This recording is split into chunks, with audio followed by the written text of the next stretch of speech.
E aí pessoal, sejam bem-vindos ao canal Civilização Brasileira. Nesse vídeo vou fazer a resenha do livro Mundos Mortos, primeira parte da Tragédia Burguesa de Otávio de Faria.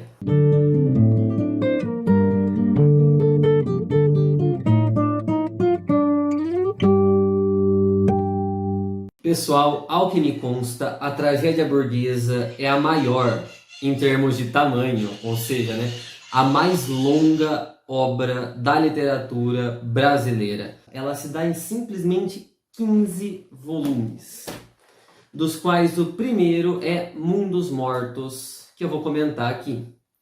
Publicado em 1937, foi a primeira, e é a ponta do iceberg, digamos assim, a primeira parte aí dessa grande saga. E eu já quero aqui começar esse vídeo dizendo que foi um grande achado. Eu vi que a editora Sétimo Selo está fazendo esse trabalho heróico de publicar, de trazer à tona novamente esses livros que foram, assim, sumiram, que desapareceram do mercado editorial brasileiro, e a partir daí que eu tive contato com o nome do autor. Até então eu não o conhecia, eu não tive nenhum contato com ele no curso de literatura do meu ensino médio, e muito menos durante a minha graduação de História. Essa edição que eu tenho aqui, ela foi publicada logo após a morte do autor, e ela reúne todos os 15 volumes. E eu encontrei ela na biblioteca municipal da minha cidade. Então, se vocês têm interesse em obras raras, digamos assim, é bem possível que vocês encontrem nas próprias bibliotecas da cidade de vocês, sendo cidades pequenas, como é o caso da minha. Mas, vamos lá, vamos ao romance.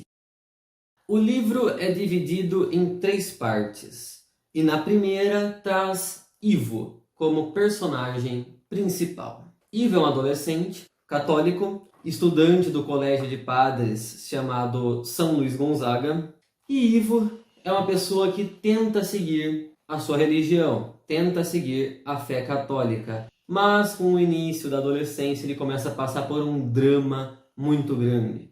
Ele começa a ser assaltado pela luxúria. Então toda a primeira parte do livro vai tratar dessa tensão entre vício e virtude na mente de Ivo. E o autor deixa muito claro logo no início que a sua preocupação é muito psicológica.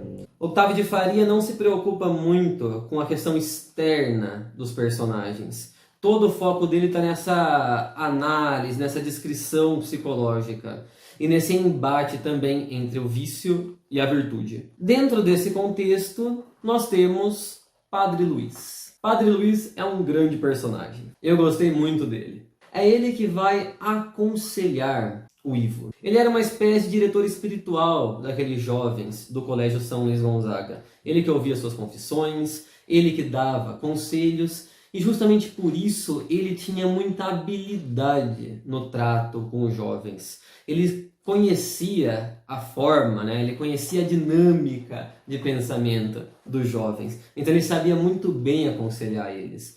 E no caso do Ivo, ele gostava do Ivo com muita particularidade. Porque o Ivo, ele era um dos poucos jovens do colégio que tinham de fato interesse em seguir a igreja e que não era um moralista. Ele simplesmente queria seguir a sua fé.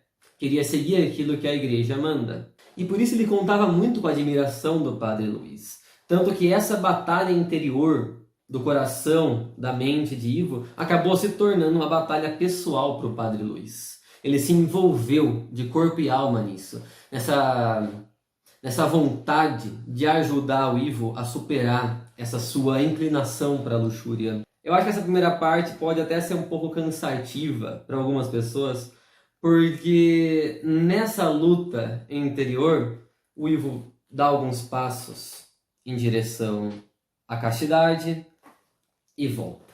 Depois avança e volta.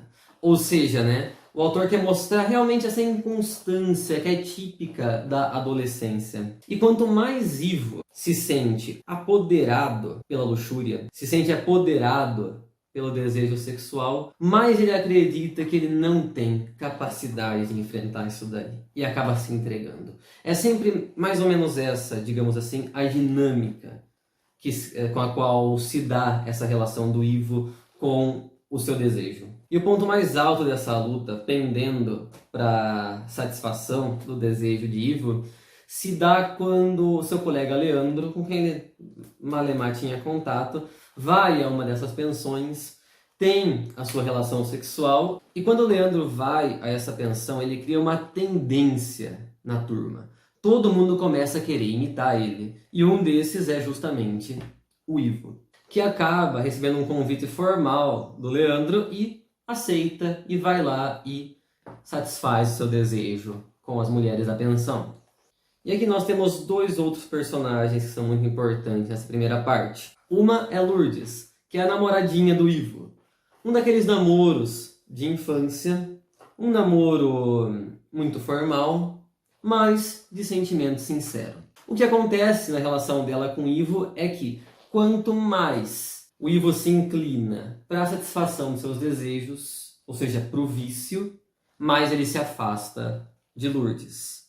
E sempre que ele recupera o ânimo, recupera o fôlego e fala, não, eu vou lutar pela virtude, ele se aproxima de Lourdes. A relação de Ivo com Lourdes é muito parecida com a relação dele com a igreja. Ou seja, né, esses afastamentos e essas proximidades. Quanto mais virtuoso, mais próximo da igreja, mais próximo de Lourdes. Quanto mais vicioso, mais distante. Outro personagem é o amigo ateu de Ivo, João Graça, que se inspira muito no seu pai e que acredita que essas pensões são uma imoralidade, mas não no sentido católico.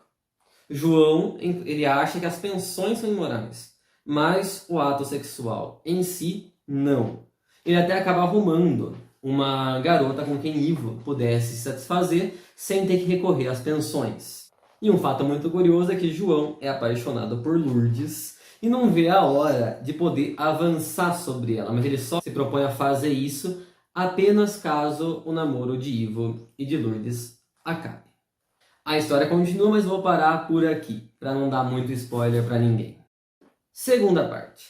Ivo tem um irmão chamado Carlos Eduardo, mas não é ele o foco da segunda parte. É Roberto Dutra, colega de Carlos Eduardo, que é apaixonado por ele. E a segunda parte, ela começa justamente quando os padres encontram uma página do diário de Roberto Dutra, onde ele confessa essa paixão por Carlos Eduardo. O reitor do colégio fica furioso. Ele acredita que essa paixão de Roberto Dutra por Carlos Eduardo é uma verdadeira imoralidade. E por isso ele deve ser expulso do colégio.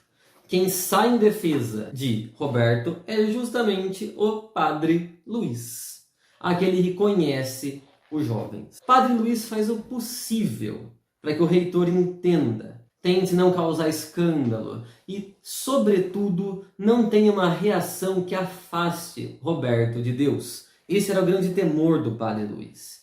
Então acaba que o Padre Luiz está junto no momento em que o reitor repreende o Roberto. E graças ao Padre Luiz o reitor não faz exatamente aquele escândalo que gostaria, mas ainda assim acaba ferindo muito o sentimento de Roberto. Porque Roberto vê a sua paixão pelo Carlos Eduardo como uma coisa muito pura, uma coisa muito inocente, digamos assim. E a forma como o reitor trata deixa ele muito chocado e muito ofendido. Porque o reitor trata como sendo uma imundície. E vejam, a paixão de Roberto por Carlos Eduardo, pelo menos no início, era uma paixão muito platônica, muito idealista. Eles não eram sequer amigos. E o problema se dá de fato quando o Roberto começa a se sentir sexualmente atraído por Carlos Eduardo. E daí ele mesmo percebe que a sua paixão ela começa a se corromper. Mas eu paro por aqui. Não vou dizer como que termina aí essa relação dos dois. Vamos por fim à terceira parte. Nela, o enfoque cai daí de fato sobre Carlos Eduardo, objeto da paixão de Roberto e irmão de Ivo, irmão mais novo de Ivo. E é a única parte que não tem o Padre Luiz como sendo um dos protagonistas. Carlos Eduardo, ele é descrito como um garoto muito puro, um garoto muito inocente, como se fosse um anjo. Inclusive esse é o nome da terceira parte, o anjo.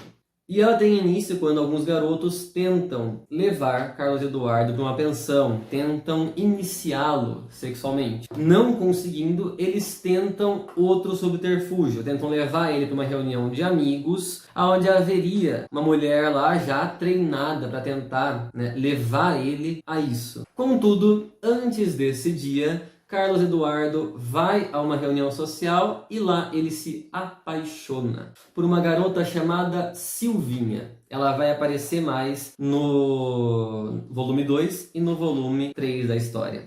Essa terceira parte me pareceu que teve como função introduzir dois personagens que vão ser muito relevantes para a história no futuro. Um deles, Branco, e o outro, Pedro Borges. Os dois vão ser muito importantes, sobretudo no volume 2 da história, da tragédia burguesa. Mas eu encerro por aqui.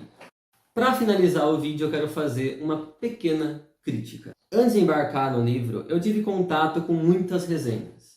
Bom, nem tantas. Mas uma opinião geral é que o livro ele era muito elogiado. Mundo dos Mortos, muito elogiado nessas resenhas que eu li. E eu me senti um tanto decepcionado no final da leitura. Não digo que eu tenha achado que se trata de um romance fraco, mas eu senti falta de uma maior profundidade, tanto na narrativa em si, quanto na construção dos personagens. Eu achei que os personagens são tanto superficiais, por mais que o foco seja de fato na batalha da consciência, na questão do vício, da virtude. Eu entendo que o foco do autor, ao escrever esse livro, ele seja muito mais introspectivo. Mas eu acho que pecou por uma falta de caracterização. Essa é a minha opinião. Contudo, saibam que desse primeiro volume da história para o segundo, que se chama Os Caminhos da Vida, o autor dá um salto de qualidade fantástico. O segundo livro, sim, é um livro